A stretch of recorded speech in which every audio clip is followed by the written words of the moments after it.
G'day everybody, I'm JKG and this is a drawing that I did a little while ago for the Inktober challenge. You can go watch me draw it in the Inktober week 1 video on my channel, but today I'm going to be going through the process of colouring it because I just thought it would be a really fun one to colour. So obviously there's a lot of different ways to colour a artwork on Procreate. This is just the way that I go about it. And I'm starting off with a background. I've just got a blue base, and then I'm just going to find a brush that would work for a kind of an ocean effect. So the oceans brush sounds like a good choice. Now, as you can see here, I wasn't overly happy with the pattern that it was giving. It wasn't as subtle as I would have liked. So what I've actually done is I've gone in and changed the max size limit settings. This way it can give me a more subtle effect for the ocean, and I think it does work really well for this one. And I do also go over it with a bit of a darker outline as well to just give it that little bit more depth.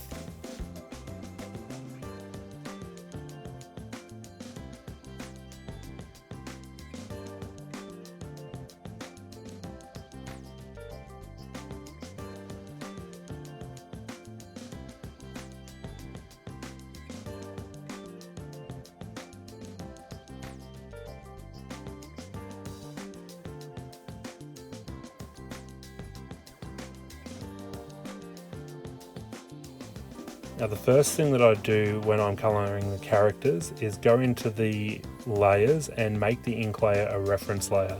That way I can have the colours on a different layer and colour in behind it with the ink still showing on top. Now I do actually have the layer on top at the moment instead of behind, but I do change that in just a second. But this is a real time saver because it means I don't have to go in and manually colour in under the lines, and it also means that when I want to change the color of it later on, I can easily go in and play with the colors without the inks really interfering.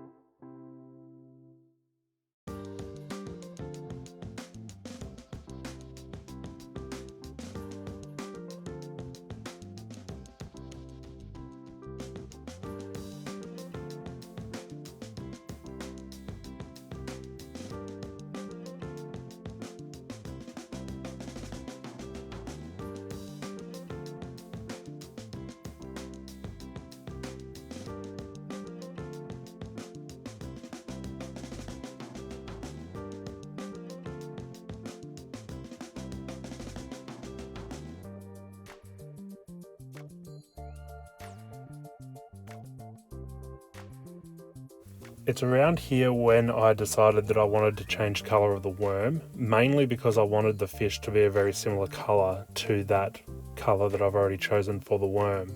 And I wanted the worm and the fish to contrast each other so they weren't exactly the same colour. So I've gone in with the select tool. It did take me a little bit longer than I initially thought, just because of all the cross-hatching kept clicking that instead of the yellow. But I eventually selected enough of it to be able to test a few colours out. I did go for a kind of a pinkish colour here at the moment, but I do change that a little bit later on once I've coloured the fish in and I can compare the colours.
So I've finally settled on a kind of a pale green color for the worm, and now I'm just making a new layer that I can use for the shading.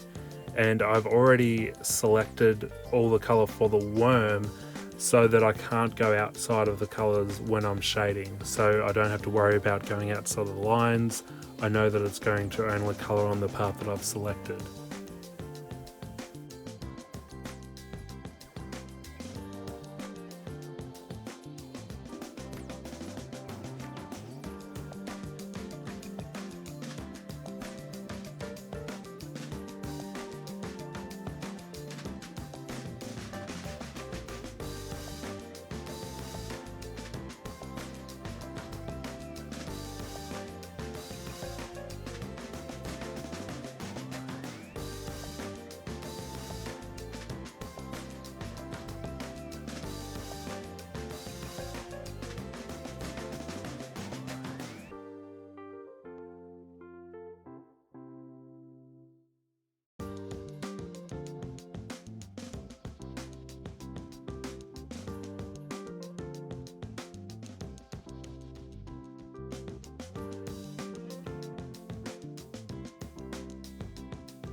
I've kept the shading pretty simple here, but I am just going over with a smudge tool on the edges of where I've drawn the shading, just to give it a bit of a softer gradient into it.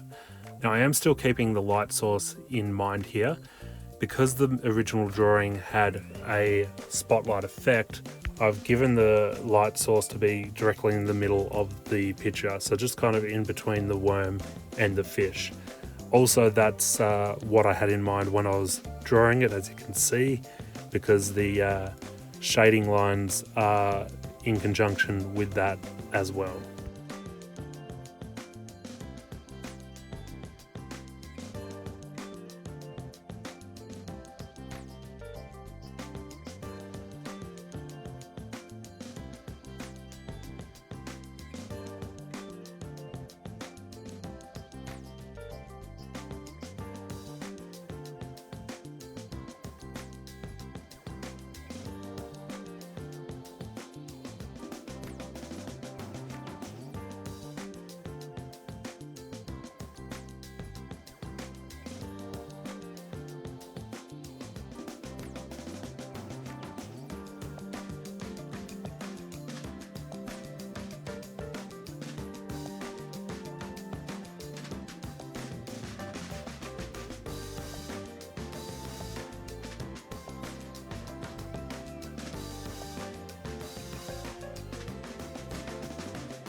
I've only got a few finishing touches to go, but thanks to everybody that has watched this video. If you did enjoy it, please like and subscribe for more. If you do want to see me actually drawing this one, again, it is on one of my previous videos, Inktober Week 1, along with 6 other drawings. Now, I won't be colouring each and every one of those, but I might go back and colour a few there that I did enjoy, or the ones there that I think would look good in colour. For anyone that does want a copy of this print, I will be putting it up on my Redbubble page, so I'll put a link to that in the description as well. Thanks.